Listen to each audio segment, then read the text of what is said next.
When Scott Hilbert said, "Hey guys, why don't you show us what a normal day looks like for you?" I thought, okay, this isn't too difficult. Let's just film a normal day. So we filmed what for us was a normal day.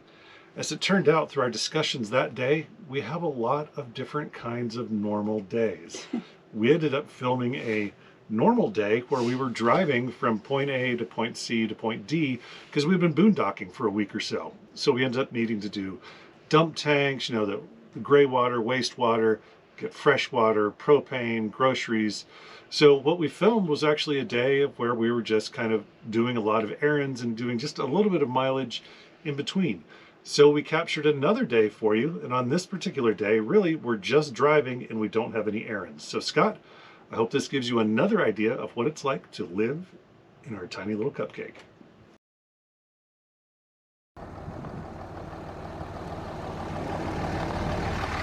About learning about the road before we choose the hike. Yeah. A little bit of satellite view. Yeah, we do that a lot now. We look at the satellite view and figure out where we're going. And we also switched Google Maps to bicycle route because then it tells you the elevation gain and loss. Yeah. So that's right. Yeah. When we got to the top of that mountain, we were lucky. There was like one place we could have parked, and we parked, and then we sat in the back here for about an hour, just decompressing. Like, okay, let's just have some noodles, yeah. Try to get the blood back in the fingers, whoo. So today we have been traveling on Utah 21, which I believe is the loneliest road in the world, and then it turned into Nevada 50. Well, we turned onto Nevada 50, and that is billed as the actual loneliest road in the world. But you can see we're in a tiny little town, and I got my official Highway 50 survival guide. I got a stamp that says we came to Eli. We didn't realize Baker is actually on Highway 21, not Highway 50, so we didn't realize we could have got a stamp there. But once I get 5 stamps, I could turn it in and get a certificate for surviving the loneliest road in the world. Kind of cheesy, also fun. And we stopped at a little drugstore, and they had a, what do you call that? Soda fountain. Old-fashioned soda fountain. So I got a vanilla malt in honor of my dad today. Cute little town.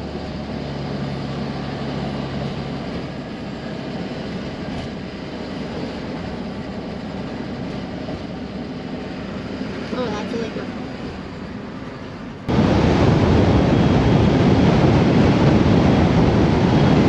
So we've been driving all day, and we had a site in mind from iOverlander. The site is listed as close to Salt Flat, and supposedly has like great AT&T reception, but we have 0. So we are only, I think, 10 miles from the town of Fallon. So we are gonna leave this space that is extremely windy and barren and not a whole lot to look at or do, and go down the road to some petroglyph hiking trails and see about staying there. So we're about 20 miles down the road from where we were when we last talked to you.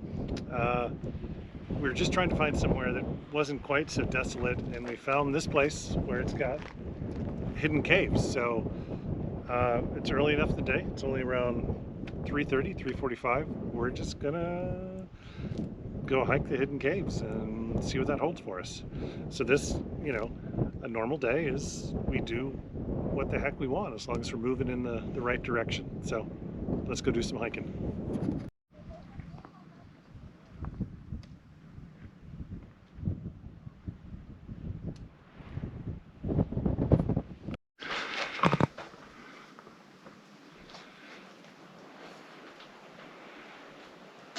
You want to tell us about the picnic cave?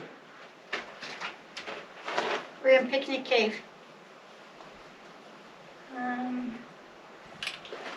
That's all I know. What about the ceiling stuff? I don't remember. I read it just now, but I already forgot. What did it say? I think it's from the whole area being underwater. Yeah. This kind of leachings that grew on here. Yeah, some kind of underwater thing. Yeah. I think this is a fireplace that was not built originally, but was built later by someone who didn't realize the significance of the cave. Somehow, Whatever that means. when I think cave, this is not what I'm thinking. This is an outcropping of rocks to me. Yeah, it doesn't go in super far. No. But look at it from this view. Look like that. It looks pretty cool. Oh yeah, it does. Like, I could see if you lived in this arid, dry, dusty climate, this would be a nice place to shelter. Perhaps they'd had it dug out or something when they actually used it.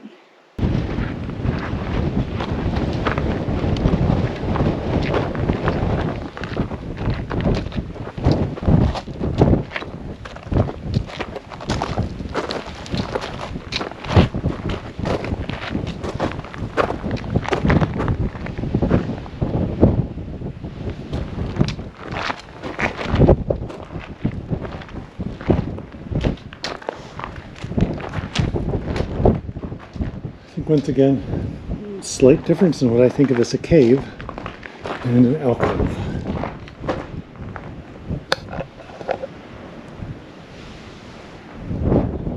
Look at there's red pictographs. So we just finished up our hike through 2 of the 3 caves here at the Hidden Cave Trail System. We are outside of Fallon, Utah. So, I mean, on the positive side, we got some exercise. We got outside for maybe a half hour and kind of wandered around. So bumping into this by accident is fine. We got exercise and sunshine. If I had come here specifically to like see these caves, then it wouldn't have been quite so good because, well, we went to 2 of the 3 caves. 2 of the 3 that we went to me, are just bumps in the holes in the dirt. They're not caves. I would call them alcoves. The 3rd one, which they actually identify as a cave, is locked up, so we didn't hike to it. I guess if you pay money, you can go on a tour on weekends or something, and they'll take you to the cave. But for us, it's just kind of, you know, it was something that looked interesting, so we did it. So now we'll get back down to business, to finding somewhere to camp for tonight. Well, we found some place to camp. I'm making dinner. It's build your own salad with shrimp and crab. And we were gonna eat outside because there's covered picnic areas, but it is super windy. So here we are inside Cupcake enjoying our dinner. So here we are, we're at the end of our travel day. This turned out to be a travel day that was different than almost any other travel day that we've had. So I'm sorry, I hope to give you a taste of like the boredom of what it's like of just driving, but we ended up finding something today that was kind of interesting. So we're kind of wrapping up our day here. It's about 8:30, 8:40 at night. We're enjoying the summertime sunshine, so that's something that is definitely nice about driving right now when the weather is nice like this. We have the longer days, so we can still drive 4, 5, 6 hours, and then we can get out and actually move around a bit. So today was great. We drove, I think, 4 hours total. We stopped, we had lunch, had a nice time, and got to this place this afternoon. I don't know, around 3 o'clock. Did some hiking, relaxed, had some dinner, and now we're out for like an evening hike. So here's some petroglyphs we found. I don't know if you can see them real well, but they're right in here on the rock. So the information we were reading about these says these have been here for over 7,000 years. So 7,000 years ago, somebody did whatever they did to mark up this rock, to etch these symbols in it. And now here we are tonight after our dinner, wandering around and taking a look at them. I don't know about you, but for me, this was a pretty great way to end the day.